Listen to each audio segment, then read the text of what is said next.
Welcome back, fantasy football fans. This is Fantasy Football in 5 coming at you for our first ever, well, not first ever, but first this season, stream team. And for those of you that are wondering, what is the stream team?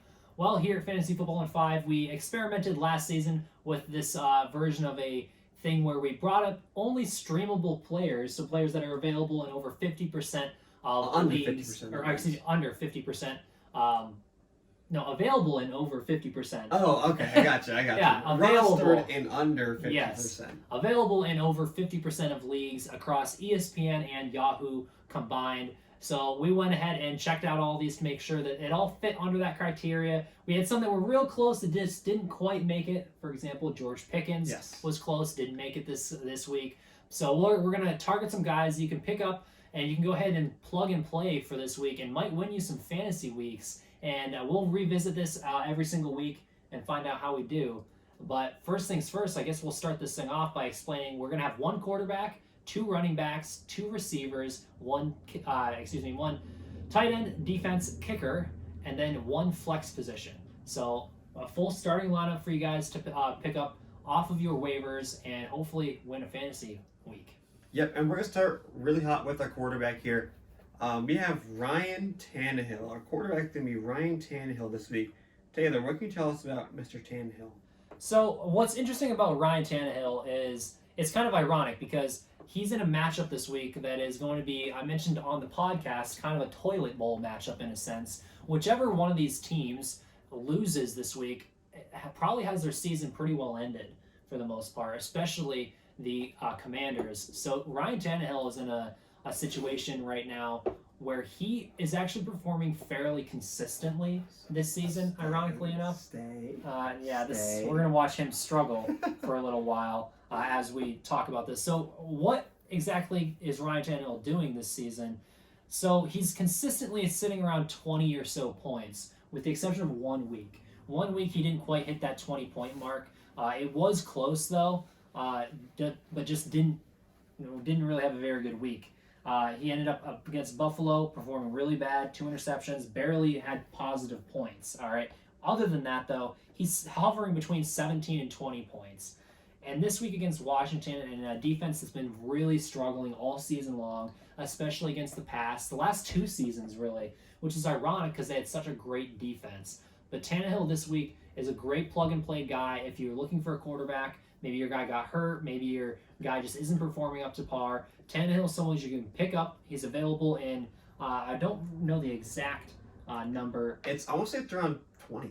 I think it was about 20% of leagues that he's rostered right now. So he's available in over 80% of leagues. So you can go out, snag him, plug and play, an easy 15 to 20 points at the quarterback position.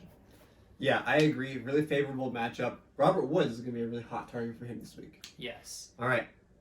Running backs. We have 2 of them for you this week. The current Denver Bronco, Latavius Murray, who, unbeknownst to me, was a New Orleans Saint again for about 30 minutes. Yeah, I had to explain to him the fact that he started against the Vikings last week. Kenny Gainwell. So our 2 stream team running backs are Kenneth Gainwell and Latavius Murray. Yeah, I want to hit on Murray real quick because Latavius Murray had a really great run with every single team that he's ever been with. All right, he's been very consistent throughout his NFL career. He just scores points, all right, especially fantasy points. Last week, he found the end zone. He averaged over 5 yards a carry against Minnesota, and he's got a pretty good matchup not a great matchup, but it's probably going to be a decent matchup given the script of the game. It's going to be a close game between Indianapolis and Denver. Mm-hmm. I know it's going to be his first week, and everyone's saying that Mike Boone is the guy that you want other than Melvin Gordon, but here's the thing. Mike Boone, as a Vikings fan, I've seen both these players play a lot. Mike Boone and Latavius Murray. Mike Boone is not a great player. All right, he's a great practice squad guy. There's a reason he bounces around the league. All right, actually, this is his first ever other team other than the Vikings. Is it really? Fact. Yes. Huh. But there's a reason why he's a great practice squad guy. He's not a great starter, okay? Whereas Latavius Murray is a great starter, all right? He is going to be, I mentioned this on the podcast, this is the phrase that I used, and I'm going to use it again. Latavius Murray is going to be Melvin Gordon's Melvin Gordon, all right? And Melvin Gordon to Javonte Williams is going to be what, obviously, Latavius Murray is going to be to Melvin Gordon. He's going to steal some carries. He's going to probably find the end zone on occasion, and he's just going to be a solid number 2 guy because you know that the Denver Broncos like to run multiple running backs. Nathaniel Hackett likes to run multiple running backs. So look for Latavius Murray to get involved, even though it's his first week, but he has so much experience in the NFL. Running the football is running the football. Yep. All right? It doesn't matter where you run the riding football. a bike. And he's been consistent everywhere he's gone. What about Kenneth Gainwell, though? You know, I really like him. I've been a champion of him this offseason. I told people, get him on your teams. He's that touchdown guy. And he has been, for the most part. Scored a touchdown last week. And Miles Sanders, the Eagles are finally starting to realize how to use Miles Sanders, which is awesome.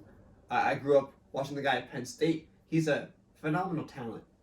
But he just didn't get the opportunity he needed. And now, year 2 of Nick Sirianni, everybody's starting to come together. There's a reason the Eagles are undefeated. They're using their weapons the correct way. And this week, the Eagles, I love their matchup. With Arizona. Yeah. Love that matchup against Arizona. They can't do anything defensively, the Cardinals, that is. They almost lost to the Panthers last week. So, either way, make sure getting Gainwell is in your lineup. A RB3 for this week, but maybe you need a pinch because Jonathan Taylor's out. Yep. Whatever it is, Gainwell is available in a decent amount of leagues. And then at wide receiver, we have a couple of guys, including Corey Davis and Zay Jones. Now, I talked about Corey Davis in the podcast, so I'm going to let you talk about Corey Davis here, and then I'm going to talk a little bit about Zay Jones. I have to replace Jahan Dotson this week in my Dynasty League, where I'm 4-0, by the way, with Corey Davis. And I love the matchup, though. Zach Wilson, his favorite target isn't Elijah Moore. It's Corey Davis. All right? And even with Joe Flacco, we've seen Corey Davis post 3 weeks with double-digit points, rather. Yep. So, great numbers for a guy who many people wrote off this offseason, is washed up. Let's not forget, he was a good receiver in Tennessee. And not to mention, he was really good last year before he got injured. He was actually one of the top scoring receivers in the fantasy football world through the first 7 weeks. I had him on my team, I know. Yeah, so he was good. Really good matchup this week against Miami, who allows like 200-some yards to receivers per game. Get Corey Davis in your lineups this week. For sure. And when it comes to Zay Jones, I want to touch on the fact that Zay Jones, we championed him this season as a late-round sleeper this year because his quarterback was, we assumed, going to get better. And guess what? His quarterback has gotten better. Despite the poor performance last week, it was just a tough matchup against that Philly defense. Can't speak right now. But he's got a lot easier matchup this week. You got the Houston Texans, that team that has been struggling. Their defense has actually played better than their offense this season. But even with an improved defensive play, it's not going to matter. This Jags team has been on fire. Zay Jones, especially. So week number 1 against Washington, he had 9 targets, 6 receptions, 65 yards. Has found the end zone only once this year, but I think that's going to change. All right, this week especially. Indianapolis, he struggled a little bit. Obviously, Indy has a pretty good defense, though, as we've alluded to. He was out against Philadelphia, but in week 3 against the Chargers, he had 11 targets for 10 receptions and 85 yards, and that's right, his first touchdown. So what can we expect against Houston, whose defense has been playing pretty underrated, actually, this season?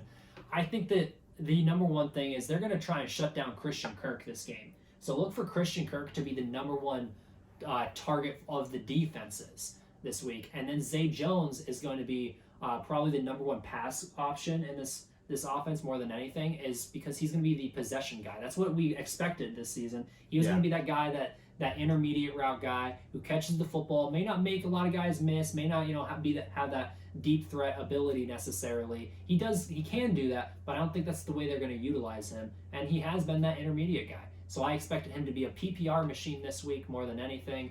And also, you have to remember, they're going to probably be ahead and running the football for most of this game, the Jaguars. So the bulk of his points will probably come in those intermediate third down situations. And that's where Zay Jones has been the go-to target for Trevor Lawrence this year. All right, moving on to tight end. Sad face tight end. Tyler Conklin is our stream team start this week. Really great performances from Conklin throughout the beginning part of the season. projected low amounts of points this week on Sleeper, which I think is wrong. All right, whether that's literally an error on Sleeper's part or the fact that they're just sleeping, literally, on this guy, he's great. Taylor, you watched him play a lot in Minnesota. Yes. Taking over for Irv Smith last year. He's good. All right? There's a He's reason. Consistent. Yeah, there's a reason that we haven't heard much of CJ Uzomah this season. All right? So I'm a guy who's very adamant about getting Tyler Conklin in your lineup.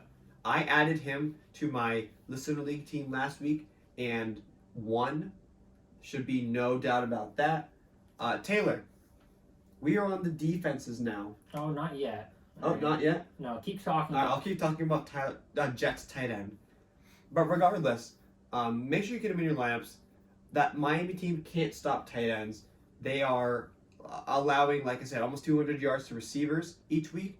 Hayden Hurst had an incredible night Thursday night against them. Get Conklin in your lineup.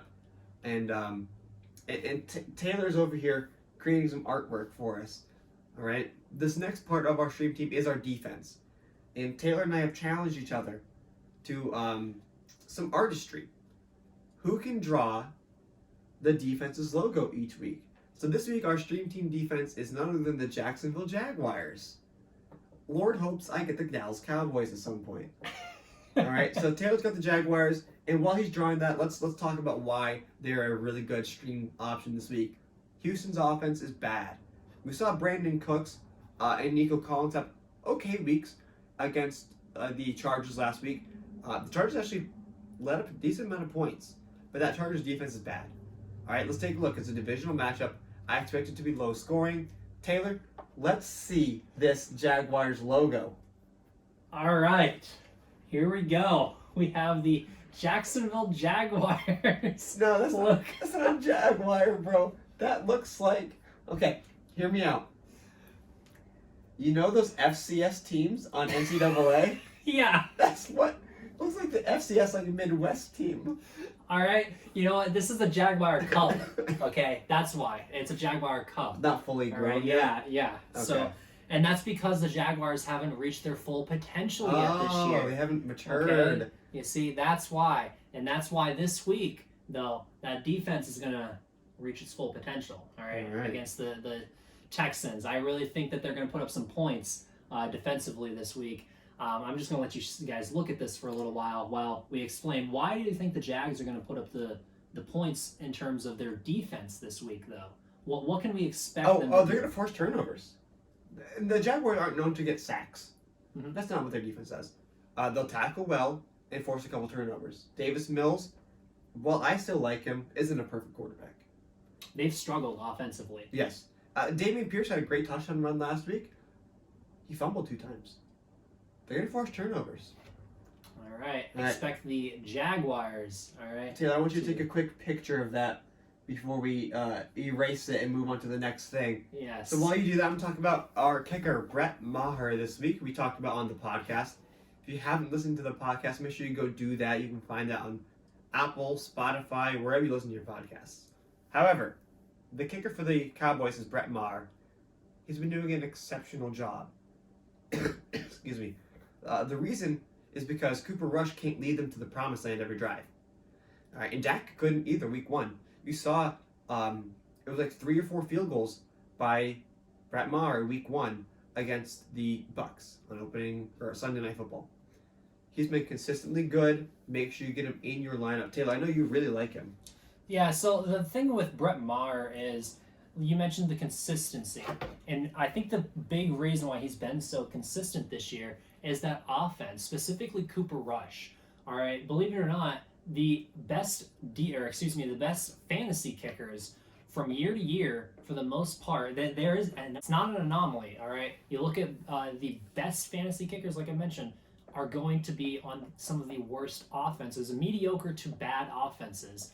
You've seen it in previous seasons. You look at Young Hoku a few seasons ago. I mean, even this season, Young Hoku, all right? The offenses out there in Atlanta, middling, right? They weren't that great, but he still scored a lot of fantasy points because, opportunity. You've got a lot of opportunity when their offenses fail. Name of the game. So, and that's what Brett Maher has this week. All right, moving on. Yes. Flex for the stream team. I flex spec for the stream team. Yes. Devonte Parker. All right, now I sort of championed him to be on this stream team. The 2 targets he had from Bailey Zappi last week. 2. Not much to write home, with the exception that Bailey Zappi's first touchdown pass of his career was to Devonte Parker. And I'm going to buy into that storyline, all right?